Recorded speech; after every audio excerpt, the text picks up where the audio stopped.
Saya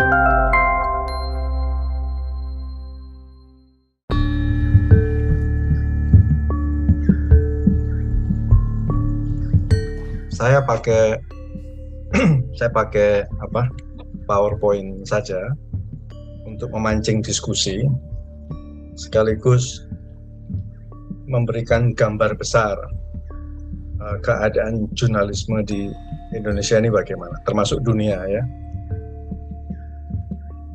Jadi karena saya akan membahas sejarah jurnalisme, waktu yang akan saya pakai cukup panjang. Bukan waktu untuk ngomong, tetapi ada beberapa abad akan saya bahas untuk melihat jurnalisme baik ketika dia tumbuh di barat, lantas ke Afrika, ke Asia, sampai ke Pulau Jawa ya. Ini buat memancing diskusi agar kita bisa melihatnya secara lebih lengkap ya. Saya ingin memulai dengan sejarah jurnalisme.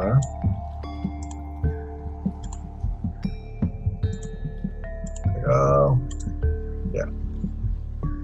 Jadi mengapa jurnalisme itu ada?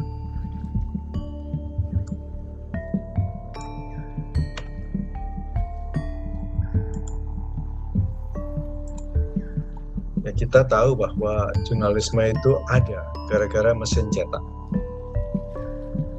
Johannes Gutenberg di Mainz, Jerman tahun abad ke-15 membuat mesin cetak. Dalam 20 tahun setelah dia bikin mesin itu, ia sudah laris dibeli dan dipakai pada lebih dari 200 kota di seluruh Eropa. Mula-mulanya dicetak buat bikin pengumuman, undangan. Namun ada satu buku yang jadi masalah, boleh dicetak atau enggak. Buku itu adalah Bible ya, Alkitab kalau kata orang Kristen di Indonesia. Waktu itu banyak sekali ulama-ulama Kristen keberatan bila Bible itu dicetak. Alasan mereka, orang awam ini nggak bisa membaca Bible. Orang awam ini kalau belajar agama cuman sekedar baca, nanti bacanya cuman di permukaan. Mereka keberatan. Dan juga waktu sebelum itu kan Bible itu ditulis tangan dengan indah sekali. Nah, mereka menganggap mesin cetak tidak bisa mencetak Bible, kitab suci, seindah tulisan tangan. Tapi singkat kata debat itu selesai dan akhirnya 20 tahun setelah mesin cetak berdiri, Bible itu dicetak. Sekedar Anda ketahui, Al-Quran itu baru dicetak lebih dari 1 abad kemudian. Nah, tapi ada sesuatu yang lebih berbahaya dari Bible di mata sebagian orang. Dan itu adalah surat kabar. Bila Bible memerlukan waktu 20 tahun, surat kabar itu hampir 100 tahun bisa dicetak. Ya, surat kabar pertama terbit di Jerman 1609. Anda ingat, mesin cetaknya ditemukan tahun 1440, baru awal abad ke-17, 160 tahun kemudian, baru muncul surat kabar pertama di Jerman. Itu pun disensor. Kenapa ditakuti oleh penguasa? Karena dikhawatirkan ia akan menciptakan salah paham, kebencian, melawan penguasa, dan seterusnya. Menodai agama, menodai suku, dan lain-lain. Di Asia, surat kabar awal baru muncul abad ke-18. Yang pertama-tama itu di 3 kota, di Shanghai di Tiongkok, Kalkuta di India, Yokohama di Jepang. Tapi itulah jurnalisme awal muncul. Tentu bentuknya jauh lebih sederhana daripada jurnalisme yang kita lihat hari ini. Nah, kalau di Hindia Belanda gimana? Di Jawa gimana? Yang pertama kali muncul di tanah Jawa itu namanya Batavia Novelis, terbit tahun 1744 atau 300 tahun setelah mesin cetak, 3 abad setelah mesin cetak. Sponsornya Jan Pieterszoon Koen, salah satu petinggi VOC waktu itu, walaupun yang menjalankan orang lain, betul, seorang wartawan, tapi umurnya cuma 2 tahun. J.P. Koen itu salah satu orang yang paling berkuasa waktu itu ya di Jawa. Dia yang membangun kota Batavia. Kalau sampean pergi ke Jakarta, lantas pergi ke Kota Tua, itu masih banyak bangunan-bangunan berdiri, termasuk temboknya udah runtuh, tembok tebal kota Batavia, itu yang bikin J.P. Koen. Sebesar kekuasaan Jan Pieterszoon Koen, 2 tahun kemudian Batavia Novelis tutup. Lagi-lagi karena alasan bisa mengganggu ketertiban masyarakat. Nah, baru 50 tahun kemudian muncul surat kabar lain di Hindia Belanda. Sudah ada lebih keterbukaan oleh pemerintah Hindia Belanda, bukan VOC lagi. Jadi selama VOC praktis hanya ada satu surat kabar. VOC kan bangkrut. Lantas pada tahun 1800 kekuasaan VOC terhadap Hindia Belanda dipindahkan ke Kerajaan Belanda. Kerajaan Belanda mengizinkan surat kabar muncul, tapi dengan sensor yang ketat, Mas.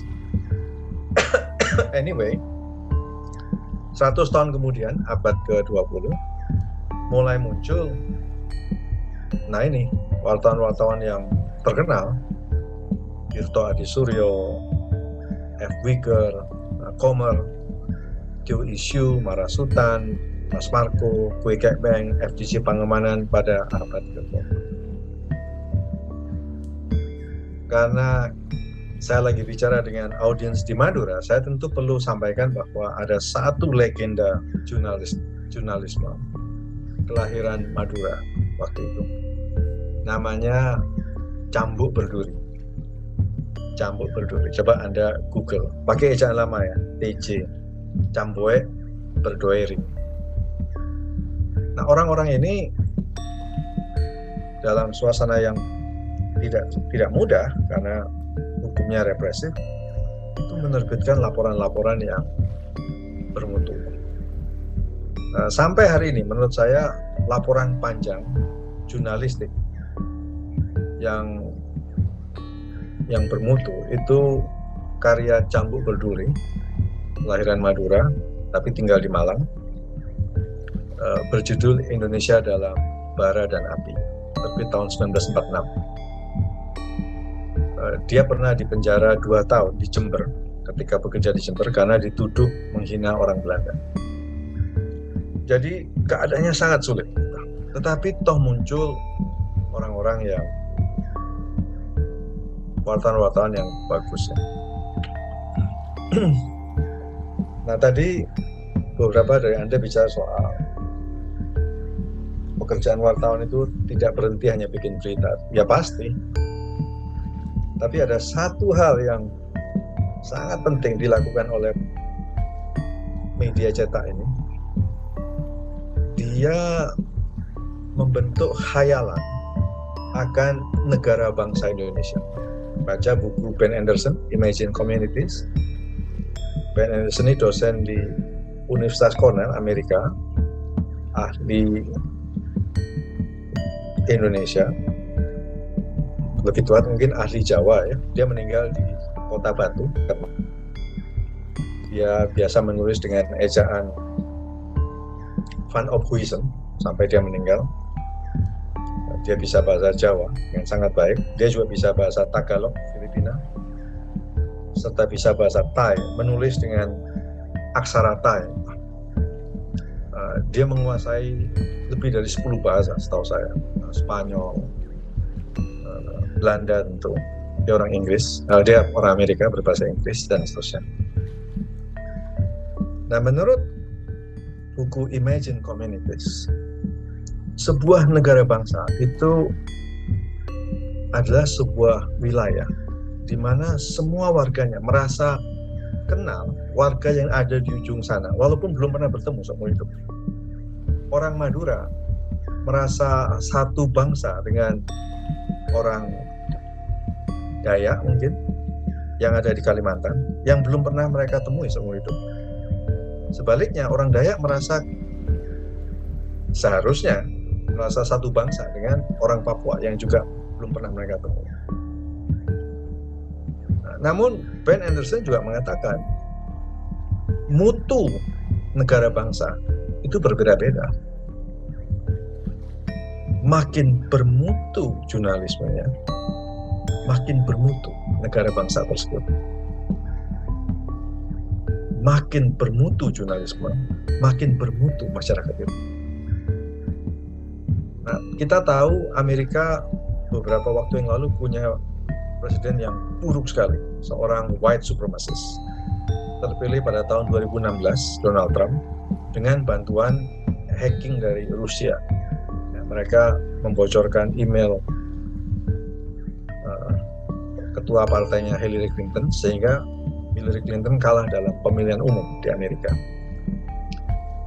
Donald Trump lantas berkuasa. Kita tahu betapa buruknya Donald Trump itu.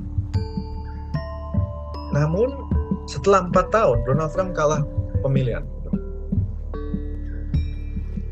Salah satu yang berperan penting membuat Donald Trump itu kalah dalam pemilihan umum, dalam pemilihan yang fair ya, karena jurnalisme di Amerika.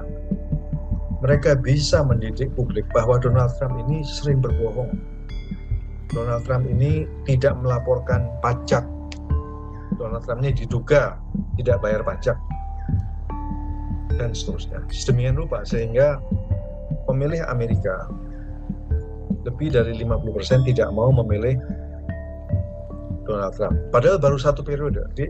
Anda tahu di demokrasi manapun jarang calon incumbent yang sedang berkuasa itu kalah di periode kedua. Tapi ini kalah.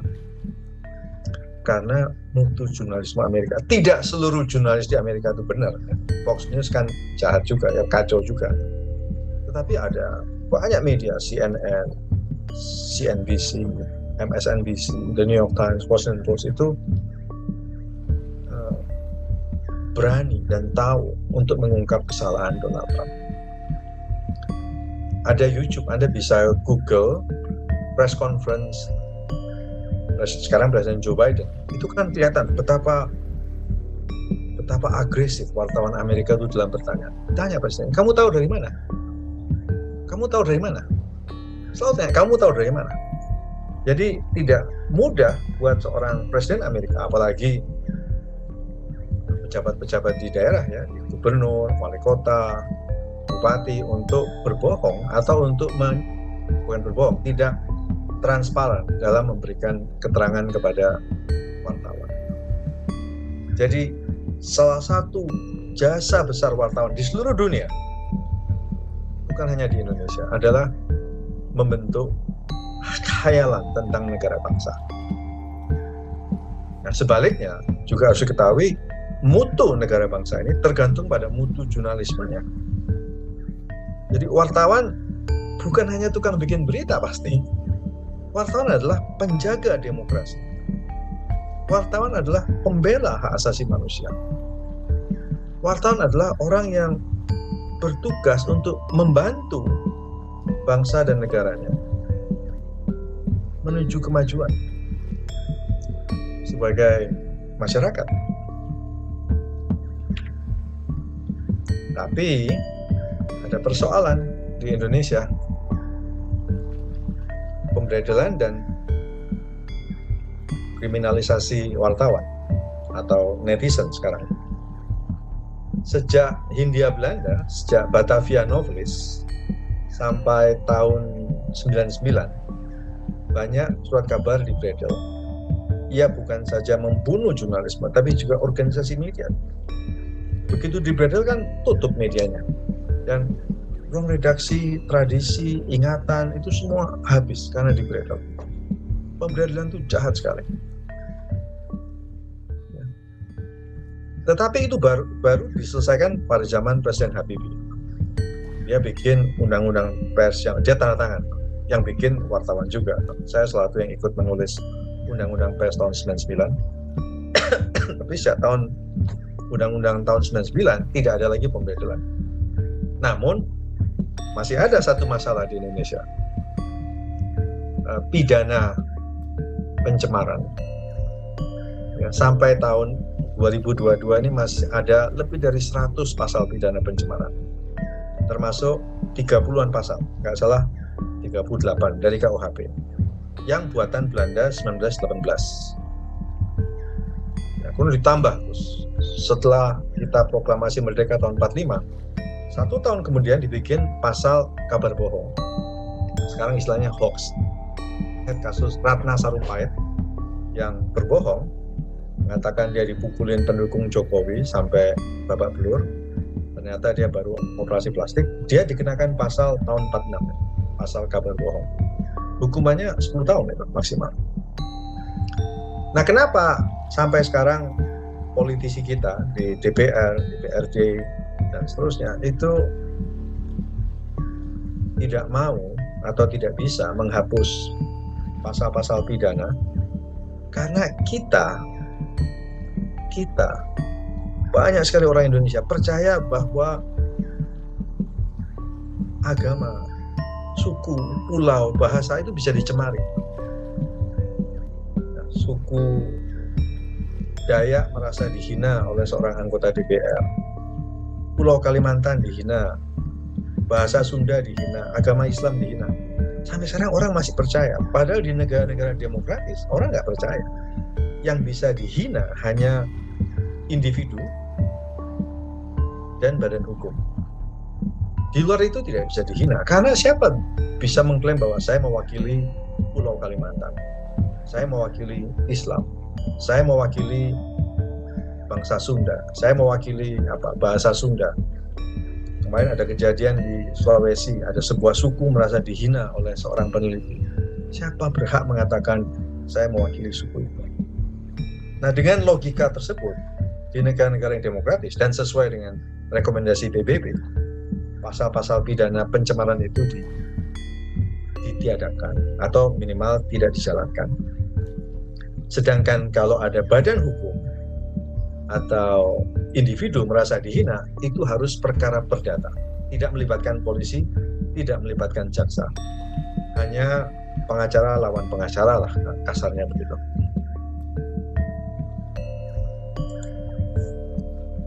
Jadi 2 dekade sesudah tahun 98, yang bisa kita atasi hanya menghilangkan pembredelan.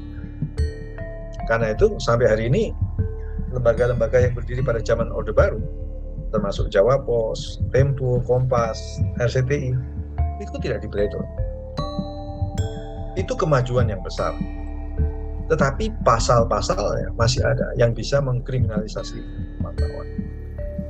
Juga netizen lebih parah lagi, lebih tidak terlindungi karena khusus wartawan ada MOU antara Kapolri dengan Dewan Pers, di mana bila ada wartawan dilaporkan pencemaran, polisi harus bilang ke Dewan Pers lebih dulu, nggak boleh langsung ke polisi.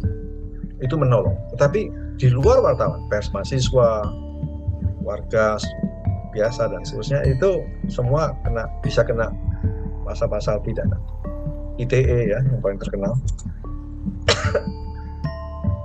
Nah, saya beri gambaran saja. The New York Times, salah satu surat kabar yang ada di New York, Amerika, sekarang ini sudah dipegang oleh generasi kelima. Generasi kelima, berdiri tahun 1851. Nah, Anda bayangkan kalau surat kabar yang didirikan di di Surabaya pada abad ke-19 sampai sekarang masih ada. Betapa kuat institutional memory surat kabar itu. Tapi kan nggak ada.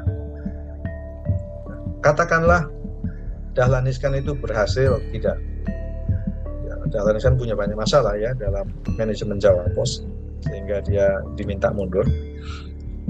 Katakanlah dia tidak diminta mundur, dia menurunkan Jawa Pos kepada anaknya. Ini baru generasi kedua. Nah, di Indonesia jurnalisme bertumbuh dengan pelan sekali karena banyak ancaman dan tindakan dari pejabat negara, orang kaya, politisi. Ya, ada usaha yang terus-menerus di Indonesia ini untuk mengkooptasi wartawan, untuk mengontrol wartawan, untuk mengontrol media. Sekarang tidak ada beredar, tetapi ada kriminalisasi. Wartawan bila salah, dan biasa ya wartawan itu salah ya. Jadi rumit sekali di Indonesia ini, karena tidak cukup minta maaf dan ralat. Segala macam bisa kena. Belum lagi dalam upaya mengkooptasi wartawan, ya dimainkan macam-macam.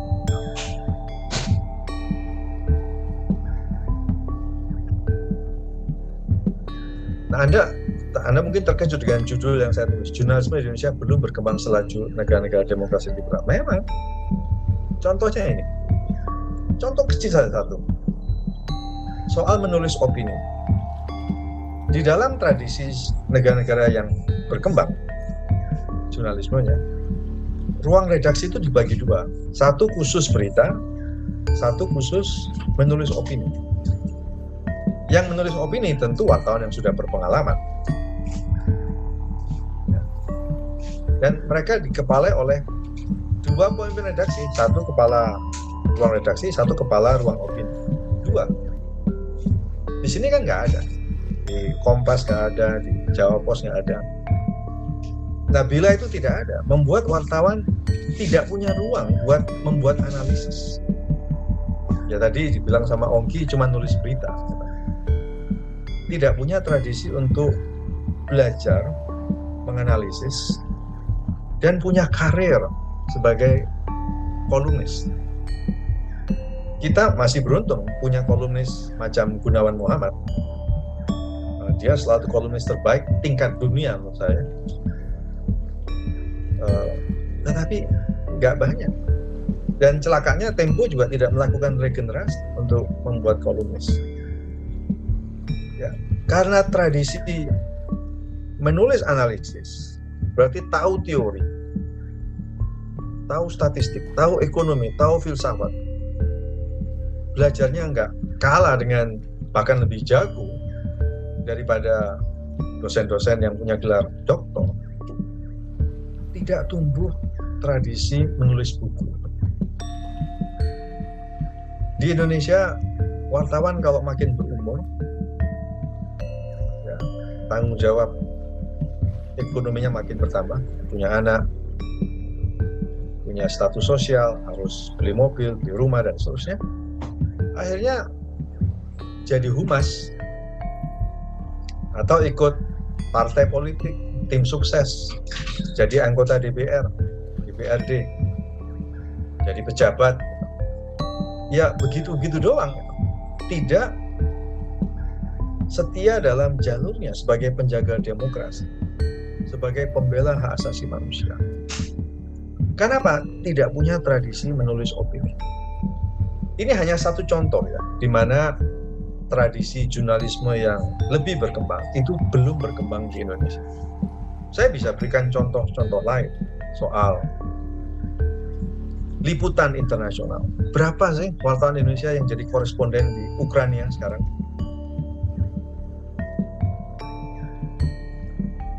Berapa wartawan Indonesia yang ada di Moskow sekarang? Nol.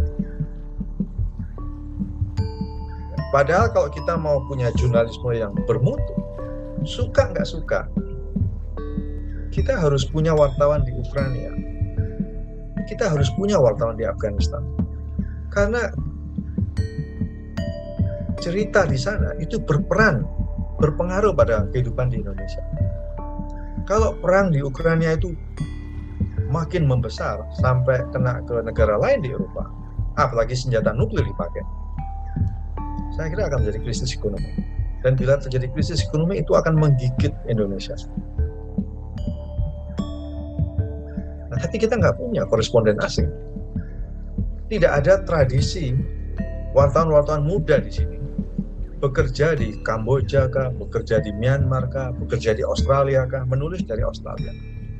Tidak ada tradisi itu. Sementara tradisi itu kan ada di Barat tentunya ya, yang paling dominan, tapi juga di Jepang, tapi juga di Tiongkok, tapi juga di India itu berkembang. Di sini nggak berkembang, belum berkembang. Itu contoh kedua. Masih banyak contoh lain di mana praktek-praktik jurnalisme di Surabaya atau di Jakarta itu masih ya mungkin masih abad ke-18.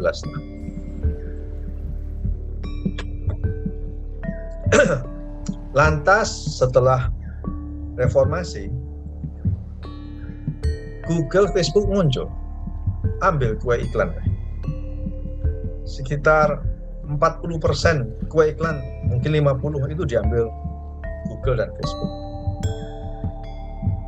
Sekarang orang tidak membaca cetak, pasti membaca lewat HP. Semua pakai mesin Google. Ruang gerak buat kebebasan pers lebih besar, jumlah wartawan naik. Dulu waktu 98, jumlah wartawan itu sekitar 6.000 saja. Sekarang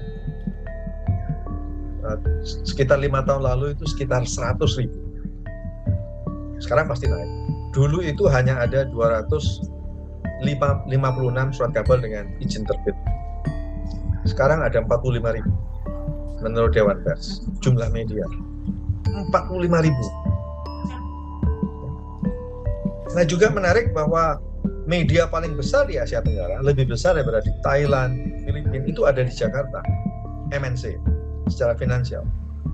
Jadi ukuran medianya membesar, namun tidak seimbang dengan mutu jurnalismenya. Antara lain gara-gara internet. Anggaran redaksi tertekan, gaji wartawan tertekan, dan mutu jurnalisme juga tertekan. Tertekan sekali. Dulu ketika saya bekerja buat Jakarta Post 25 tahun yang lalu, hampir 30, saya dikasih mobil, lantas gaji saya baik ya. Kalau dihitung secara PPP, Purchasing Power Parity, gaji wartawan muda di Jakarta Post waktu itu, hari ini dihitung dengan kurs dolar dan PPP, itu sekitar 20 juta rupiah per bulan, wartawan muda. Nah, hari ini wartawan muda di Jakarta Post hanya dibayar 8 juta. Berarti gajinya menurun. Tidak boleh naik taksi, hanya naik ojek atau naik busway di Jakarta, kereta api. Dulu kami boleh naik taksi, pulang kantor, klaim. Masalah lain, selain internet juga munculnya konservatisme atas nama Islam. Sejak tahun 98, Islamisme menguat di Indonesia, termasuk pembuatan berbagai macam aturan ya, yang mendiskriminasi minoritas agama, minoritas gender, perempuan.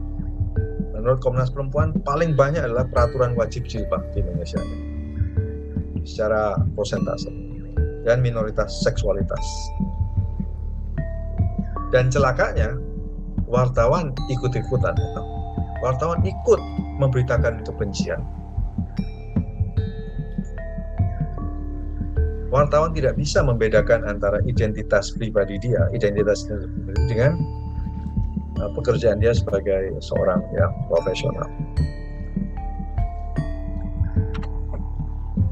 Lantas jalan keluarnya gimana? Tidak mudah. Yang harus kita lakukan sekarang adalah kampanye mendesak politisi kita agar menghapus pasal-pasal pidana pencemaran. Dalam draft KUHP yang baru, itu pidana pencemaran dinaikkan dari 38 zaman Belanda. Ada ITE, Anda tahu lah semua. Kabar bohong tahun 46, penodaan agama yang dipakai terhadap Ahok, sekarang Gus Yakut juga mau dikenakan dengan pasal itu kan jadi senjata politik sekarang. Bahkan tahun lalu dibikin peraturan Menteri Kominfo namanya MR5, regulasi perusahaan internet. Ini juga represi. Nah, suka nggak suka, peraturan-peraturan ini harus dihilangkan atau minimal tidak dijalankan di Indonesia. Karena makin banyak kriminalisasi terhadap kebebasan berpendapat akan makin memperburuk mutu masyarakat itu. Saya sadar bahwa orang banyak, netizen atau wartawan itu bisa menyebarkan kebencian agama, ras, dan seterusnya.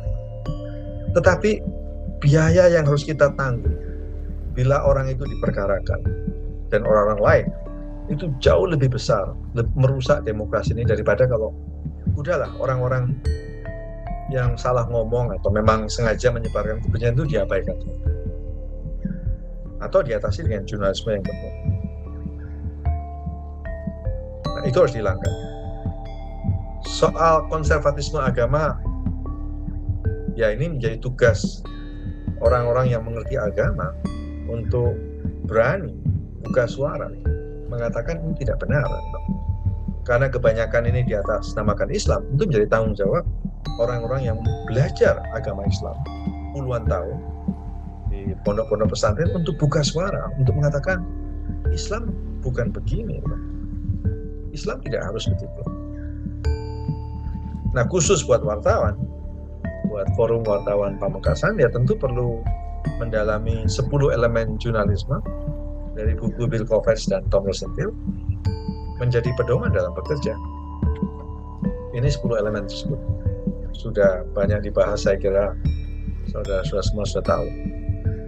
Kewajiban pertama wartawan pada kebenaran, loyalitas pada masyarakat, esensi jurnalisme adalah verifikasi, harus independen, ya, harus memantau kekuasaan, menyediakan forum bagi kritik, harus menarik dan relevan, komprehensif dan proporsional, mengikuti hati nurani, dan terakhir warga, elemen yang 10, punya tanggung jawab terhadap jurnalisme. Wartawan harus menjadi role model, harus menjadi contoh buat netizen. Nah, kita bisa tanya jawab sekarang. Terima kasih.